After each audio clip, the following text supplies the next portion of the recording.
원칙적으로는 조합이 현금 청산자에게 사업비를 공제하거나 사업비를 청구하실 수가 없습니다. 그렇다면 조합은 절대로 현금 청산자에게 사업비를 청구가 할 수 없는 것일까요?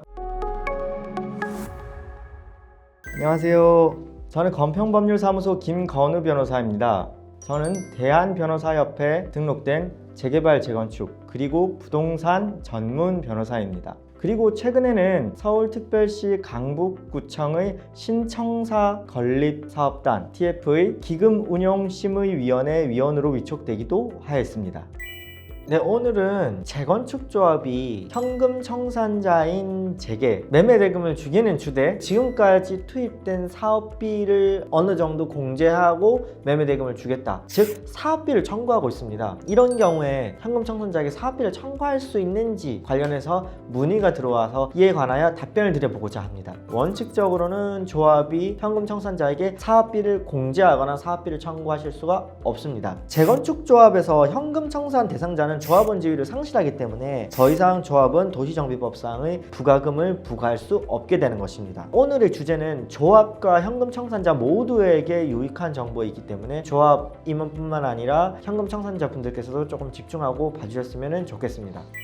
최근에 이와 관련해서 대법원에서 판시한 내용이 있는데 그 요지를 한번 읽어보도록 하겠습니다. 재건축 조합이 현금 청산자가 된 사람에게 그때까지 발생한 정비사업비를 나누어서 부담시킨다는 추상적인 정관 규정 또는 총회 결의만으로는 현금 청산자에게 사업비용을 공제할 수 없습니다 라고 대법원은 판시하고 있습니다. 대법원 2021년 8월 19일자 선고 2020-243532 판결입니다. 그렇다면 조합은 절대로 현금 청산자에게 사업비를 청구가 할 수 없는 것일까요? 꼭 그렇지는 않은 게 일정한 예외, 엄격한 예외 요건을 설정하고 있습니다. 그 예외 요건에 대해서 대법원이 판시한 내용들을 잠시 살펴보도록 하겠습니다. 아래의 요건을 모두 충족하는 경우에는 예외적으로 정비사업비 분담 청구가 가능한데, 첫 번째는 시기적 요건이 있습니다. 조합원이 지위를 상실하기 전까지 발생한 정비사업비에 한정이 됩니다. 두 번째로는 형식적 요건이 있습니다. 정관, 총회 결의 또는 조합과 조합원 간의 약정 등으로 미리 정해야 합니다. 세 번째로는 실질적 요건이 있습니다. 정관 또는 정관이 지정하는 방식으로 다음 사항을 구체적으로 규정해야 됩니다. 첫째는 비용의 발생 근거, 둘째는 분담 기준과 그 내역, 셋째는 범위 등에 관한 내용입니다. 따라서 이러한 내용들을 충분히 갖춰서 조합 정관에 구체적 규정을 두었다라고 한다고 하면은 현금 청산자에게도 사업비를 청구할 수 있게 되는 것입니다. 하지만 실무적으로는 구체적인 범위를 미리 정하기가 매우 어렵습니다. 왜냐하면 조금만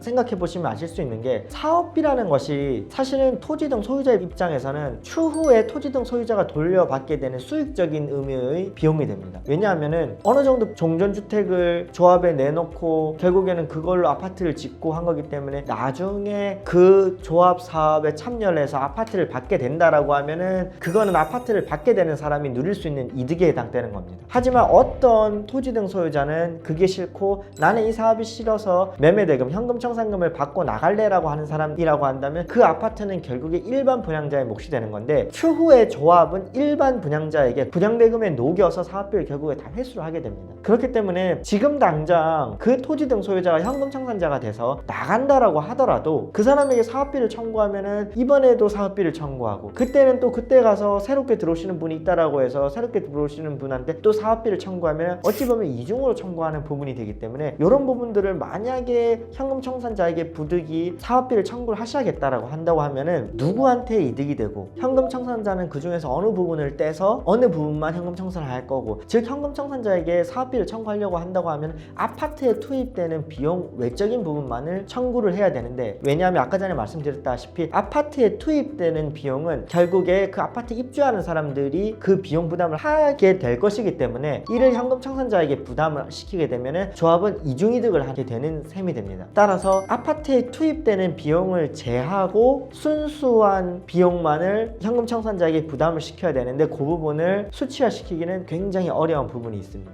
우리가 생각을 해보면 대부분의 경우에는 아파트에 투입되는 비용의 가능성이 높기 때문입니다. 이런 점에 비춰보면은 대법원에서 법원에서 일정한 엄격한 요건을 갖춰서 현금 청산자에게 사업비를 청구할 수 있는 길을 터두고는 있으나 실무상 이런 계산의 어려움 때문에 조합원들에게 현금 청산자가 된 토지 등 소유자에게 사업비를 청구하는 경우를 실제적으로는 보지 못했고, 그러한 정관을 두었다고 해서 그런 정관을 가지고 추후 소송을 한다고 해서 이기는 경우의 수를 보기는 극히 드문 상황에 놓이게 됩니다. 이와 비슷한 문제점에 놓이신 분들이라면은 이상의 내용들이 충분히 도움이 되셨기를 바라며 구독과 좋아요도 눌러주시면 감사하겠고, 블로그도 운영하고 있으니까 들어오셔서 좋은 정보들 많이 가져가실 수 있었으면 좋겠습니다. 네, 이상입니다. 감사합니다.